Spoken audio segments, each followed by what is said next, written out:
Hi folks, welcome back. So in the previous section we were talking about how the graphing solution technique to solve a system of equations is really pretty ineffective.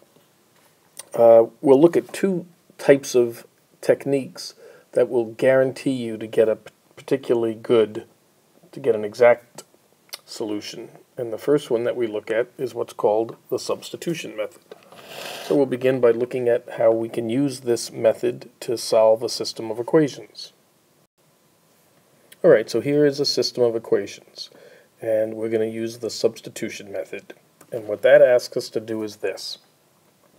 There are four possibilities. Here's an expression with x, here's one with y, here's one with x, here's one with y. So there are really four possibilities. And what we're looking to do is find one of those in which it's very easy to solve for the variable. And if you look at those four possibilities, the one in which it's easiest to solve for the variable is right here. And so we do that, and we get x is equal to 4 plus y. And we like to think that that's a pretty important step, and so we put a box around it. The next thing we do is we take that expression for x and put it in for x in the other equation. And if we do that, what we get is 2 times 4 plus y minus 3y is equal to 11. And now we have a simple linear equation. We can solve it quickly. 8 plus 2y minus 3y is equal to 11.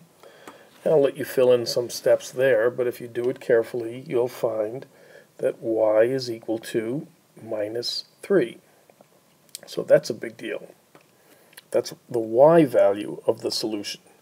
To get the x value of the solution, we simply go back to what x is equal to, and we plug that value of y in. So x is equal to 4 plus minus 3, which is 1. So therefore, we want to write the solution is x comma y. And although I won't do it here, it's always a good idea to go back to those two equations and check to make sure that 1 comma minus 3 does indeed satisfy both of these equations. So there is our solution, and if I had graphed, maybe I would have found that, but now I know that algebraically I find it perfectly. So let's just review for a second. You try to find one of these variables that it's easy to solve for. And here we solve for x. Then we take that expression for x and put it in where you see x in the other equation. And that's what I did right here.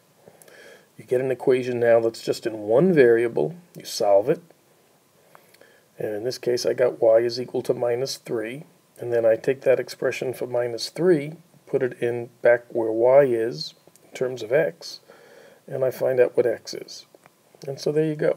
Pretty simple technique, but very powerful. Alright, so here's another problem to try to look at. And again, you have four possibilities, 1, 2, 3, 4, to try to solve for that variable. And you should agree that the easiest one to solve for is y in the first equation. And if I do that, got to move around a little bit, but you should figure out that y is equal to 3x minus 9. So now I take this 3x minus 9 and I put it in for y in the other equation. And what that gives me is 2x plus 3 times y, and y is 3x minus 9, and that equals minus 5. 2x plus 9x minus 27 is equal to minus 5. And I'll let you fill in the missing steps. And we get x is equal to 2. So I know that in my solution, the x value is 2. To get the y value, I go back up to what y is equal to in terms of x, and I get y is equal to 3 times 2 minus 9, which is minus 3.